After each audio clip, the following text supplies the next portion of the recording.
Bonsoir mon ami, c'est Claudine qui te parle. Comment as-tu vécu cette journée? Merci d'être présent ce soir encore afin de poursuivre l'étude du livre de Jonas. Dieu a pour nous de nouvelles bénédictions dans ce texte. Même s'il s'agit d'une histoire que tu connais, que tu as déjà lue, rappelle-toi que Dieu compare les écrits sacrés à un trésor, duquel on retire chaque fois des anciennes et de nouvelles choses. Prions ensemble. Seigneur éternel, nous voici une fois de plus à tes pieds après cette longue journée qui vient de s'écouler. Seigneur, nous sommes reconnaissants d'être parvenus à ce moment de calme où nous pouvons nous recueillir dans ta parole pour entendre les bénédictions que tu as pour nous, pour les recevoir dans nos vies. C'est vrai, Seigneur, que chaque fois nous retirons de nouveaux enseignements et nous répétons aussi les anciens, que nous voyons prendre une nouvelle forme, s'approfondir, Seigneur, s'agrandir, s'élargir, pour que notre connaissance de ta personne puisse devenir plus ancrée et plus profonde. Guide-nous une fois de plus, parce que nous nous attendons à toi.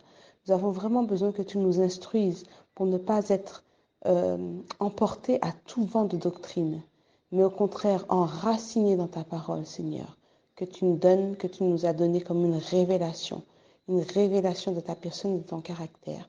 Nous t'avons prié au nom de Jésus. Amen. Le texte de ce soir se trouve dans Jonas 1, les versets 5 à 6. Les mariniers eurent peur. Ils implorèrent chacun leur Dieu et ils jetèrent dans la mer les objets qui étaient sur le navire afin de se le rendre plus léger. Jonas descendit au fond du navire, se coucha et s'endormit profondément. Le pilote s'approcha de lui et lui dit : « Pourquoi dors-tu ? Lève-toi, invoque ton Dieu. Peut-être voudra-t-il penser à nous et nous ne périrons pas. » Hier, mon ami, nous avons rappelé l'importance de ne pas rabaisser Dieu à un être faible à cause de son amour pour nous, ce qui nous ferait manquer de discernement et omettre de l'approcher avec respect et humilité. Ce soir, nous observons d'un peu plus près la réaction de personnes qui au départ n'ont rien à voir avec la mission de Jonas, ni même avec le peuple de Ninive. Il s'agit des marins de l'équipage. Ceux-ci, pourtant expérimentés, sont dans une frayeur immense. La situation est à ce point désespérée que l'ensemble de l'équipage recherche la protection de toutes les divinités possibles. Chacun implore son Dieu à sa manière, en suivant ses rituels, dans sa propre langue. Quel spectacle! En plus de cela, ils allègent également le navire de tous les objets lourds et encombrants. Ils font tout ce qui est en leur pouvoir pour être sauvés. C'est d'ailleurs ce que l'on fait dans des situations extrêmes.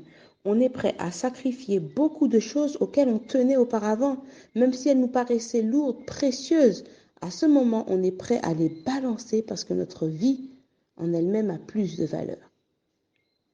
C'est malheureusement souvent le seul état dans lequel certaines personnes peuvent devenir réceptives à la parole de Dieu.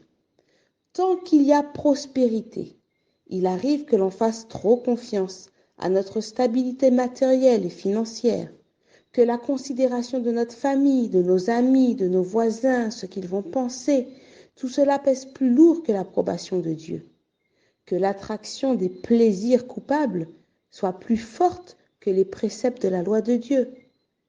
Il faut parfois l'arrivée d'une grande tempête dans notre vie pour que l'on soit disposé à balancer toute cette panoplie futile et rechercher ce qui compte le plus, la vie.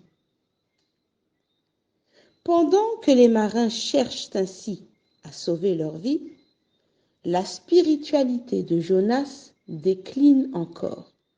Que nous dit le texte ? Que Jonas descend au fond du bateau. au fond de la cale du navire et qu'il cherche refuge dans le sommeil. Quelle curieuse attitude. Jonas, ici, n'implore personne, il n'implore pas Dieu, mais il ne cède pas non plus à la panique générale, à moins que son isolation soit une réponse à cette panique. En tout cas, il s'isole et se prépare peut-être à la mort.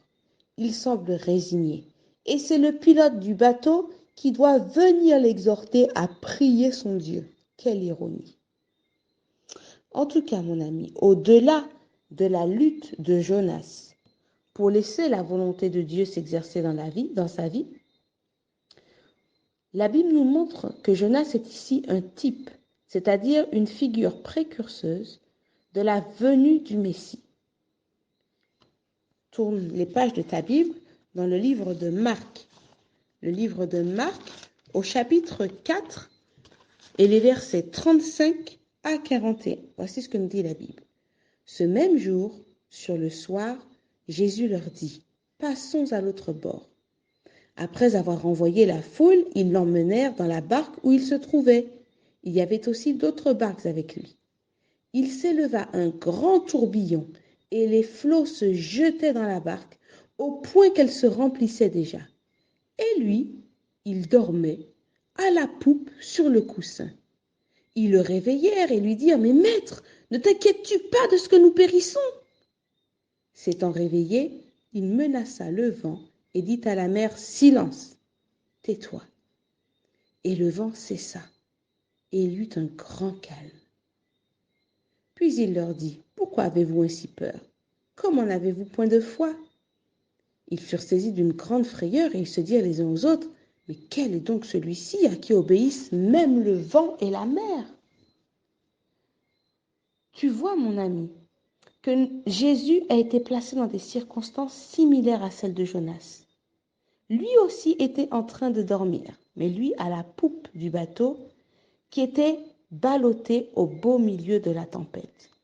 Dans l'expérience de Jésus également, l'équipage composé de marins aguerris fait tout ce qui est en son pouvoir pour se sauver.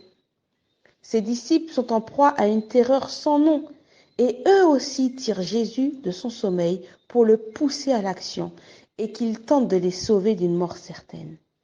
Jésus pour eux alors leur dernier recours, leur dernier espoir. Tout comme Jonas l'est, le dernier recours qui n'a pas encore été exploité. Peut-être que sa prière, que son Dieu à lui, seront plus efficaces que ceux qu'ils ont tentés jusqu'alors pour s'en sortir par eux-mêmes. Mon ami, te trouves-tu dans cette même situation? C'est la situation d'un monde livré à lui-même, sans Dieu, dans la tempête, provoquée par le déferlement des puissances sataniques.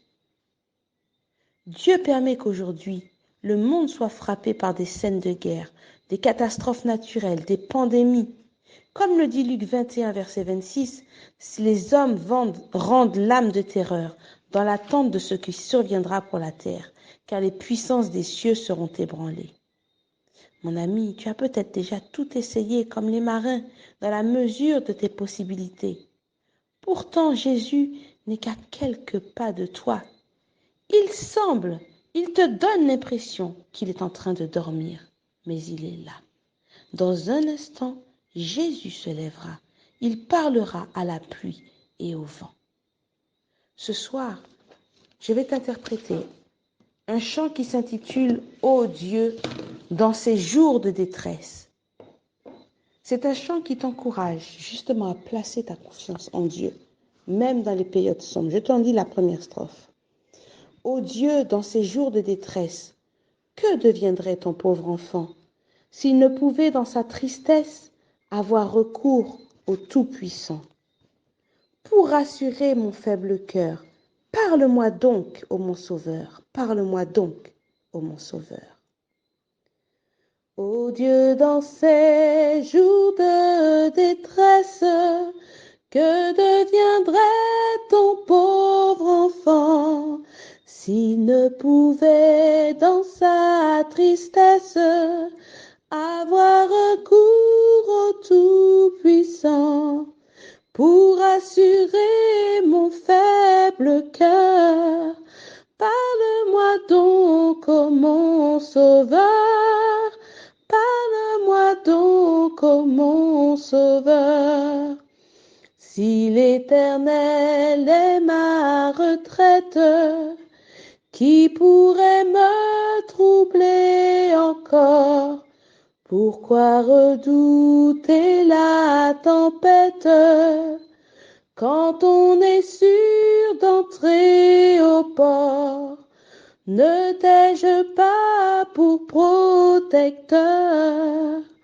Jésus est pour libérateur. Jésus est pour libérateur. Jamais je n'aurai de disette, car l'Éternel est mon berger. Comment trembler sous la houlette du grand Dieu qui ne peut changer? Il m'environne chaque jour des tendres soins de son amour, des tendres soins de son amour. Oui, de mon Dieu, quand je m'approche, mon cœur ne connaît plus d'effroi. Il me conduit sur une roche qui serait trop haute pour moi. À mon ami, parle de paix. Il est mon sauveur à jamais. Il est mon sauveur à jamais. Puisses-tu trouver le Seigneur dans tes moments de grande tempête. Bonne soirée, mon ami.